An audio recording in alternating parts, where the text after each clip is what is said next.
Seja bem-vindo mais uma vez a esta homilia diária. Quero com você agora mergulhar numa percepção.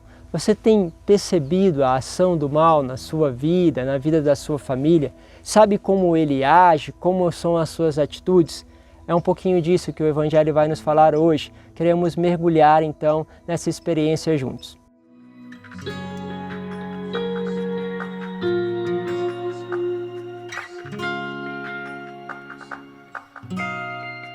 Em nome do Pai, do Filho e do Espírito Santo. Amém. Hoje eu quero pegar com vocês a palavra que está em Lucas, no capítulo 11, do versículo 15 ao 26.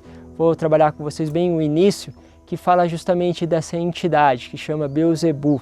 A palavra diz assim: naquele tempo Jesus estava expulsando um demônio, mas alguns disseram: é por Beelzebu, o príncipe dos demônios, que ele expulsa os demônios.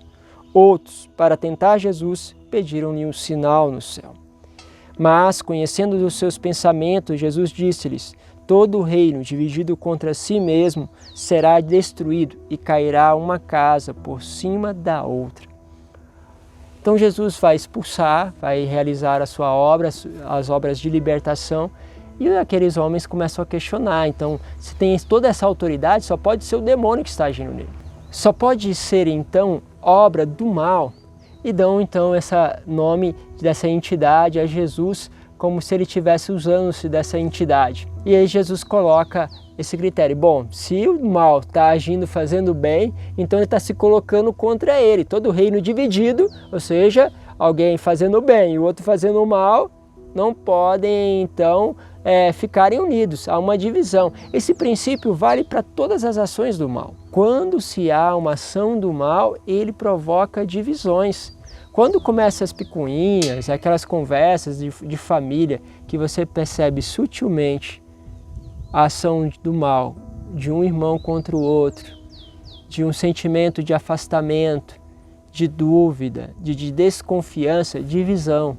Divisão é sinal da presença do mal. Isso é muito claro. Quando há uma experiência de unidade, apesar das divergências, apesar daquilo que não é comum, se consegue amar a experiência de Deus. Isso é sobrenatural. A entidade da qual chamaram Jesus, Beelzebu, tem um significado. Significa príncipe das moscas.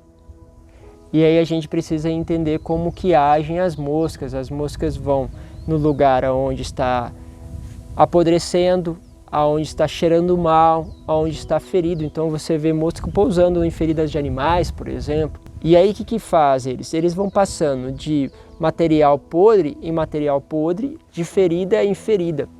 Vão como que ligando uma ferida a outra. E se você entende que isso acontece de um animal para o outro, por exemplo, você pode passar uma doença de um animal para outro. Esse é um dos princípios da ação do mal. Existe dentro de você situações da sua vida que marcaram você negativamente, que te machucaram. São palavras, são acontecimentos que mudaram a sua forma de ver. Isso são feridas, ela alterou a sua forma de ver o mundo. Então uma palavra que você ouviu pode trazer a você a sensação de que as pessoas não são confiáveis. As pessoas não se podem acreditar em cada uma daquelas pessoas, por causa de uma palavra, de um acontecimento que você viveu. Aquilo causou uma ferida. Supondo que você tem uma ferida de desconfiança, porque na sua adolescência, o teu amigo que era mais próximo, daquele que você sempre confiava as suas coisas mais íntimas, de repente ele falou para outros, ele disse para outros. O que acontece? Quando se tem isso, você começa a desconfiar das relações. Você começa a pensar duas vezes antes de dizer algo para alguém. Isso é meio lógico. Só que aonde entra a ação do mal? É que você vai vendo em palavras das pessoas como se elas, no fundo, quisessem dizer algo sobre você, sobre a sua intimidade. E você começa a abrir uma desconfiança aonde não tinha nada.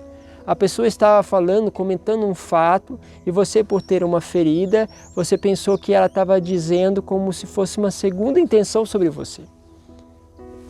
E você começa a desconfiar, aquela pessoa lá tem uma sua ferida de que ela acha que as pessoas não gostam dela, se afastam, e aí de repente aquela pessoa começa a perceber que você está afastando dela, e você está afastando dela porque você está desconfiando que ela está falando com você como se fosse meio velado. Nisso, ela sente o seu afastamento e ela comprova, olha, como sempre as pessoas não querem estar próximas de mim, porque elas não gostam de mim. E ela também vai se afastando. E ela, ao afastar, parece comprovar que no fundo, aquelas atitudes que ela disse com segundas intenções que você pensava ser, são verdadeiras, porque ela fez aquilo e foi se afastando. E ela, por sua vez, vendo seu afastamento, se afasta mais. É como se houvesse criado um ciclo, que a gente chama. Um ciclo onde um tem uma ferida de desconfiança, o outro tem uma ferida de rejeição. O mal agiu dentro dessas feridas e provocou afastamento, divisão. Dá um exemplo bobo, mas que vocês possam compreender. Muitas vezes o mal vai criando dentro de nós, por exemplo, uma certa desconfiança de que meu esposo não me acha bonita, não me acha interessante, eu não ouvi ele dando um elogio para mim. E aí você acordou de manhã com aquela sensação de que não estava bem, que estava com o rosto mais inchado, né? Então não estava se sentindo bonita. O teu esposo acorda, ele olha para você, ele não diz nada e você faz aquela pergunta clássica para ele. O que você está pensando, amor? E ele te diz, nada não. Só que não adianta ele dizer nada não. Para você, ele está olhando para o teu rosto, está vendo você inchada, ele está tendo aquele desejo de fugir de você, porque você não é uma pessoa bonita, e você ficou cismada com aquilo. Mas ele disse que não tem nada. E na verdade não tem nada, mas você se sente, de certa forma, mais rejeitada ainda. Você se sente ainda mais para baixo. E como você sente que não está sendo a tua presença boa para ele, vai se afastando. E ao se afastar, ele que não tinha percebido nada, nem se importava com isso, na verdade, ele percebe que você está mais longe. E ao perceber você mais longe, fica mais difícil ainda ele fazer elogio para você. Fica mais difícil ainda ele fazer um gesto de carinho. E aí, aqueles gestos de carinho que já eram poucos, começa a diminuir mais. E ao diminuir mais desconfiança da sua parte em relação a ele. E aí vai que nessa história ainda o demônio arranja uma terceira pessoa que você acha que ele olhou de uma forma mais encantadora para ele. E assim vai começando o inferno.